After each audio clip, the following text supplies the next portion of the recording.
Hello friends, welcome to my channel Romana's cooking world. আশা করছি সবাই ভালো আছেন, আমিও আপনাদের দোয়ায় ভালো আছি।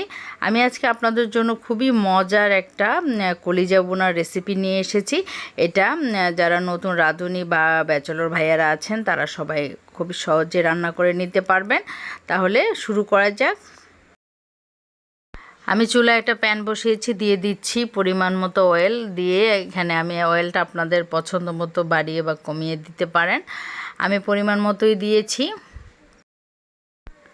তেলটা যখন গরম হয়ে যাবে তখন আমি এখানে দিয়ে দিয়েছি 2টা তেজপাতা ছিঁড়ে, দারচিনি একটা, আর হচ্ছে একটা কালো এলাচ, তারপরে 2টা সবুজ এলাচ এবং 2টা লং।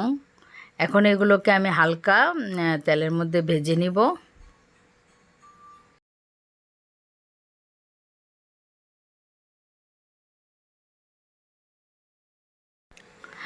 এখন আমি দিয়ে দিচ্ছি পরিমাণ মতো পেঁয়াজ কুচি। পেঁয়াজ কুচিটা আপনাদের পছন্দ মতো বাড়িয়ে বা কমিয়ে দিতে পারেন। তারপরে এগুলোকে আমি হালকা ভালো করে একটু ভেজে নিব। তারপরে দিয়ে দিচ্ছি আমি হাফ চামচ হচ্ছে রসুন বাটা, আর হলো 1 টেবিল চামচ হচ্ছে আদা বাটা। দিয়ে এগুলোকে আমি আবার একটু নেড়ে চেড়ে মিক্স করে নেব, আর দিয়ে দিব সাথে লবণ।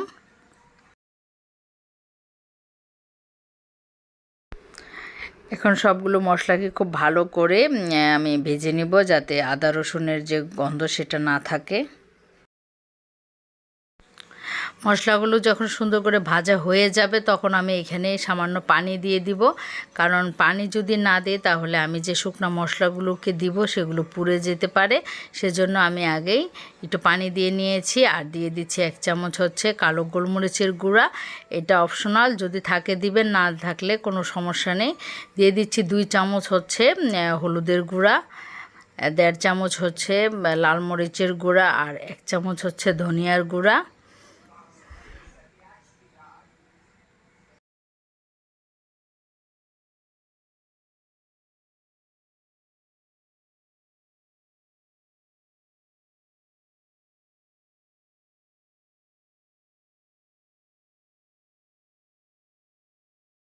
মশলাগুলোকে খুব ভালো করে একটু মিক্স করে আমি খুব ভালো করে মশলাগুলোকে কষিয়ে নিব।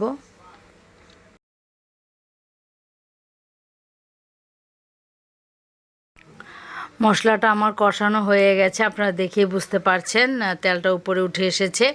আর কলিজাগুলোকে আমি খুব ভালো করে কেটে লবণ দিয়ে মেখে রেখেছিলাম, যাতে কোনো বাজে গন্ধ না আসে, এবং খুব ভালো করে ধুয়ে পরিষ্কার করে নিয়েছি। আমি এটাকে কখনোই সিদ্ধ করে রান্না করি না, আমি এভাবেই রান্না করি। আপনারা চাইলে সিদ্ধ করে টুকরো করে রান্না করতে পারেন, এটা আপনাদের পছন্দ। আর সাথে দিয়ে দিচ্ছি আলুটা অপশনাল, আপনাদের পছন্দ হলে দিবেন, না হলে এটাকে বাদ দিতে পারেন। আলুগুলোকেও আমি কলিজার মতো ছোট ছোট টুকরো করে নিয়েছি, দেখুন। আর কলিজার সাথে এরকম নতুন আলু দিলে কিন্তু খুবই ভালো লাগে, দিয়ে ট্রাই করে দেখতে পারেন। এখন এগুলোকে মিক্স করে আমি ঢেকে দিব। আর দিয়ে দিচ্ছি 1 চামচ হচ্ছে জিরার গুঁড়া। পরেও আমি একটু জিরার গুঁড়া অ্যাড করব।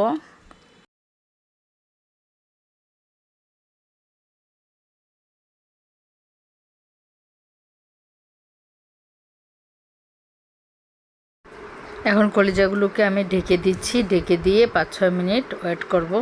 5-6 মিনিট পরে আমি এখন ঢাকনাটাকে খুলে আবার একটু নেড়ে চেড়ে দিব, যাতে মশলাগুলো খুব ভালোভাবে সব জায়গায় মিক্স হতে পারে।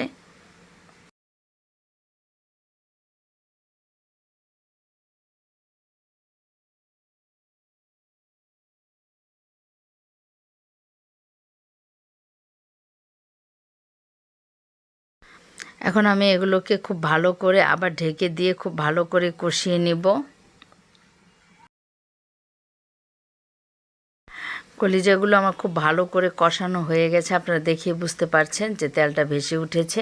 এখন এখানে আমি সামান্য পানি দিয়ে দিব, খুব বেশি একটা না, কারণ কলিজা এমনি সফট থাকে, খুব তাড়াতাড়ি হয়ে যায়। আর আলুও সিদ্ধ হয়ে গেছে, যেহেতু ছোট ছোট টুকরো করে দেওয়া। দেখুন আমি হাফ মগ পানি এখানে অ্যাড করে দিচ্ছি।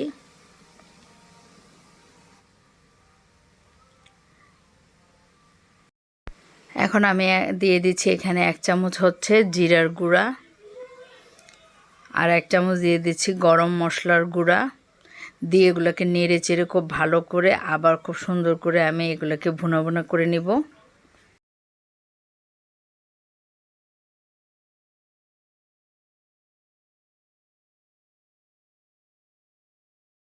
রান্নাটা আমার প্রায় হয়ে এসেছে, দেখুন আলুটা সিদ্ধ হয়ে গেছে। এখন এগুলোকে নেড়েচেড়ে আর কিছুক্ষণ আমি এগুলোকে রান্না করব, আর সাথে দিয়ে দিচ্ছি কিছু কাঁচামরিচ। কাঁচামরিচটা অপশনাল, আপনাদের ভালো লাগলে দিবেন, না হলে না দিবেন, কোনো সমস্যা নেই। আমার রান্নাটা প্রায় হয়ে এসেছে, এখন আমি দিয়ে দিচ্ছি কিছু ধনিয়া পাতা। ধনিয়া পাতা আপনাদের পছন্দ, যদি ভালো লাগে দিবেন, না হলে বাদ দিতে পারেন, তবে আমার ভালো লাগে তাই আমি দিয়েছি। এখন এগুলোকে নেড়ে চেড়ে কিছুক্ষণ রান্না করে আমি এটাকে তুলে নিব।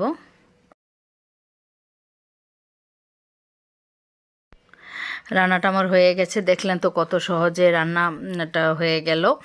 আর এটা কিন্তু সবাই রান্না করতে পারবেন। আর রান্না তো সহজ হওয়াই দরকার, কারণ কঠিন করে রান্না করলে কেউ অনেকে রান্না করতে চায় না। তা আশা করছি আজকের এই রেসিপিটি আপনাদের কাছে ভালো লেগেছে। যদি ভালো লেগে থাকে, লাইক, কমেন্ট, শেয়ার এবং সাবস্ক্রাইব মাই চ্যানেল। অনেক ধন্যবাদ ভিডিওটি দেখার জন্য। আবার ফিরে আসবো কোনো নতুন রেসিপি নিয়ে। সে পর্যন্ত সবাই অনেক ভালো থাকবেন। আল্লাহ হাফেজ।